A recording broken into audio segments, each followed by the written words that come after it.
Hey you, it's true. With a first look at the new upcoming Water SSR Hijikata, and it's the first one in a long time, I think, that is of the water element but doesn't feature any kind of sleep-affine stuff in her skill set.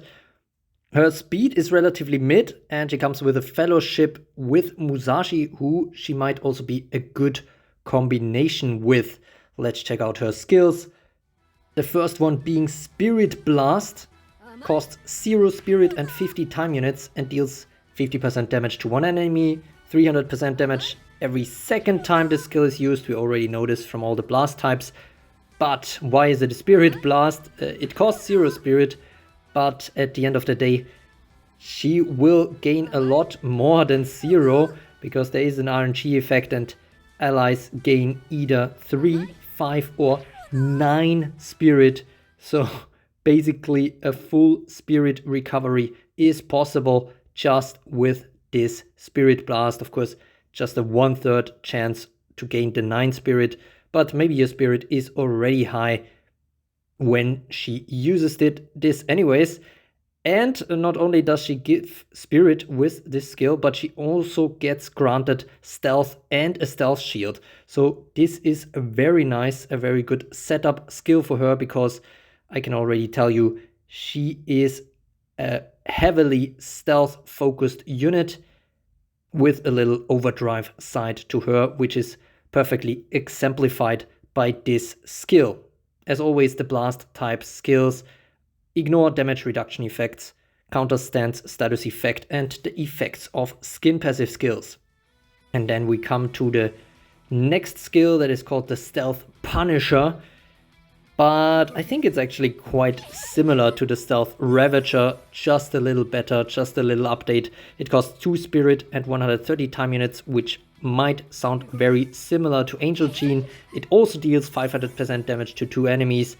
It heals her for 100% of max HP, and allies gain 1 spirit for each ally that has the stealth status effect. So there is some nice spirit recovery straight away. So this skill might end up giving you spirit despite the strong attack that is being dealt. As usual, this kind of stealth attacks ignore enemy status effects, damage reductions, revenge passive skills, skin passive skills, all that kind of stuff. Of course, what cannot be ignored is the skin passive skills that are not counted as skin passive skills.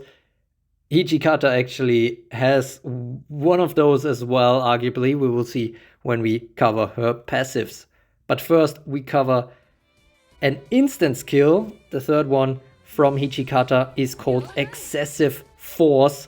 Costs 2 spirit, 1 time unit, and deals 600% damage to 1 enemy, ignoring enemy status effects, damage reductions, revenge passive skills, skin passive skills. So it's basically a stealth skill, and it's also only usable if she has the stealth status effect.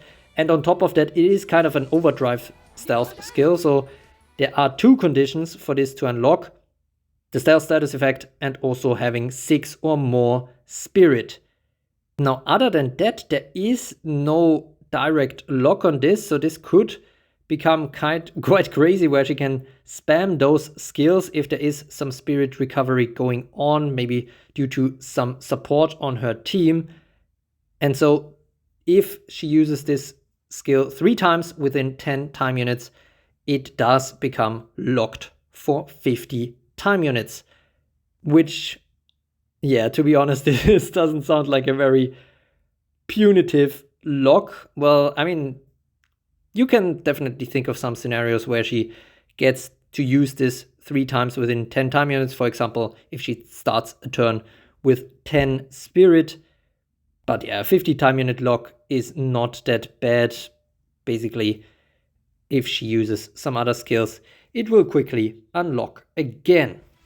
And then we have her final skill. I think this might be the very first Evertale active skill that gives exactly 7 spirit, plus 7 spirit, 70 time units fittingly, and it is called Whale of Dread. It is a guard breaker skill, 500% damage to 1 enemy if they are a guardian. Yet again, as her other skills pretty much, this ignores enemy damage reduction effects. And now this is where it gets juicy. This is an execute skill, so any effects of non-boss enemies that would prevent the target from being defeated are ignored. Now this is quite a nice skill to potentially kill off some guards. Guards are really having a rough time right now in the meta, I have to say. But the conditions are quite strict. She can only use this if there is no ally guardian on the battlefield and if there is a guardian among enemies on the battlefield. Additionally, this skill becomes locked for 200 time units after use. Honestly, I mean, yeah, it is a strong skill and +7 spirit is really nice. 70 time units, not that much for potentially killing off a guardian. But yeah, I feel like we're not gonna see this skill all that much given all these kinds of restrictions. An execute purely against guardians and only usable if you yourself don't have a guardian on your team with Hijikata. Now this is actually the perfect segue into her passive skills because you kind of really want to run Hijikata without any guardians, or rather, if you're thinking about Arena, as an entry unit after you are kind of done with guards. We can check out her first passive that is called Unwavering Demon. I don't know why I said it like this, Unwavering Demon? Demon. Anyways, poison cannot be applied to this unit while it has the stealth status effect. This is actually a nice callback to the early stealth units from 2019. There we had this kind of thing a lot of times, kind of a poison evade while having the stealth status effect, but that was pretty much a full passive back then. Of course, Unwavering Demon doesn't end there. If Hijikata enters the battlefield from reinforcements and there is no non-Mori guardian among allies on the battlefield, so you kind of can use her towards the end of an arena lineup, then she has lightspeed entry.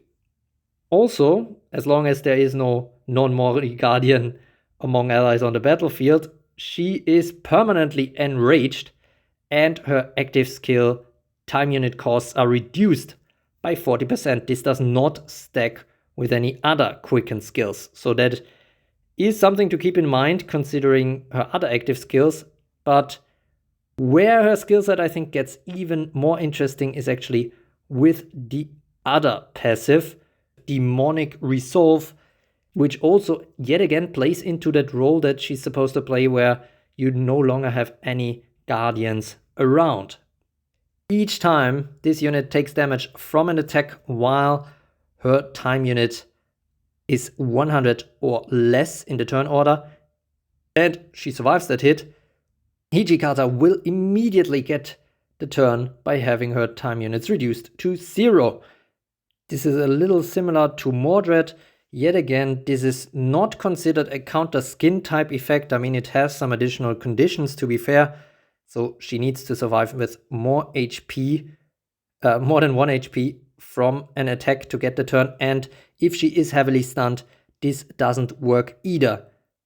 But in any case, if she survives an attack, even if that is only with 1 HP, she will heal for 30% of max HP and gain stealth.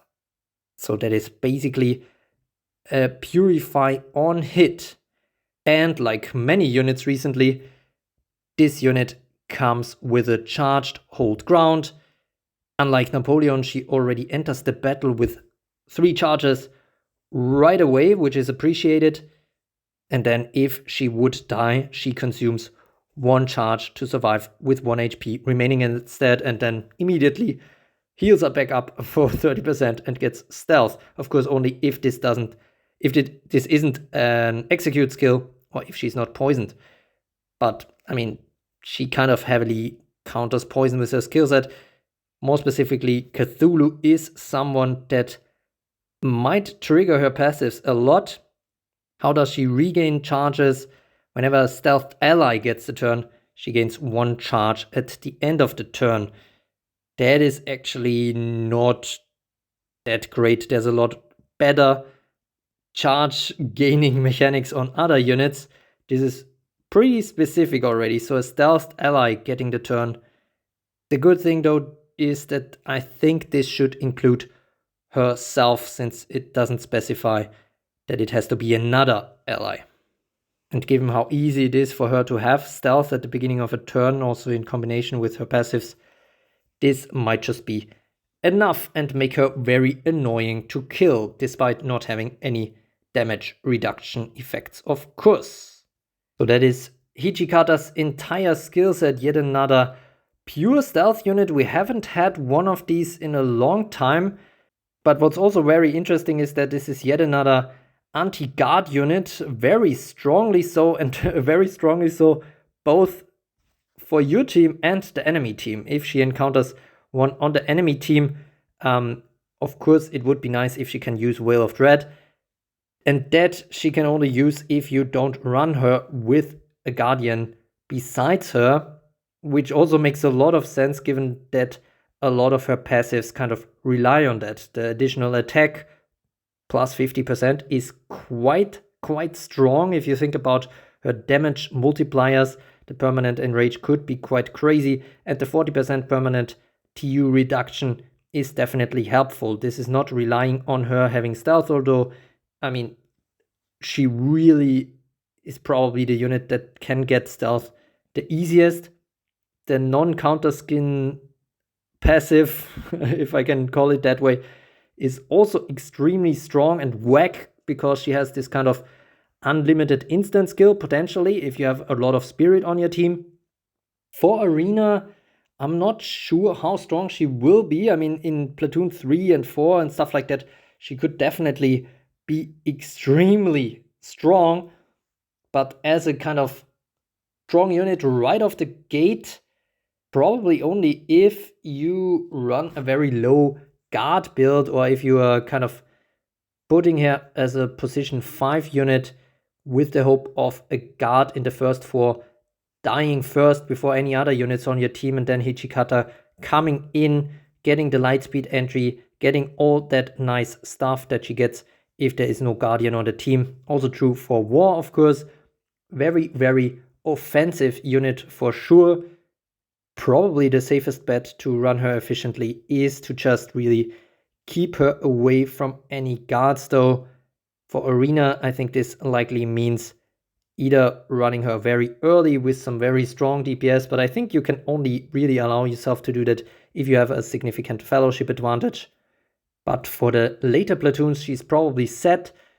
The pure stealth skill set and not having any kind of sleep shenanigans might make it difficult to combine her with some other team types that aren't super generalist. Of course, this is not a unit you want to run with a burn team because of her stun weakness to some degree. But yeah, stun weakness is, of course, par for course for any water units, so this isn't super surprising. But yeah, that's probably it. I mean, it's a bit hard to say where I stand on this unit. If you run a stealth team, then this is a very logical addition to your team. But if you are not, then it's definitely there's some question marks still left that we will need to clear by watching her perform on the battlefield, and also maybe waiting for some other leaks of the next unit next week. Unfortunately, there will not be another Lucky Fountain in time for Hijikata, so keep that in mind for your Soulstone reserves. So that's it for today. Sorry if my analysis was a little all over the place. I got my brain fried a little bit today in different saunas. But as always, I recommend to stay tuned for some first-class battle footage from top-level Arena on this channel. This should be especially interesting to see how the AI reacts around her and uses her. Thanks to Helios for the skill animations shown in this video. Don't forget to like and subscribe. And as always, thanks for watching.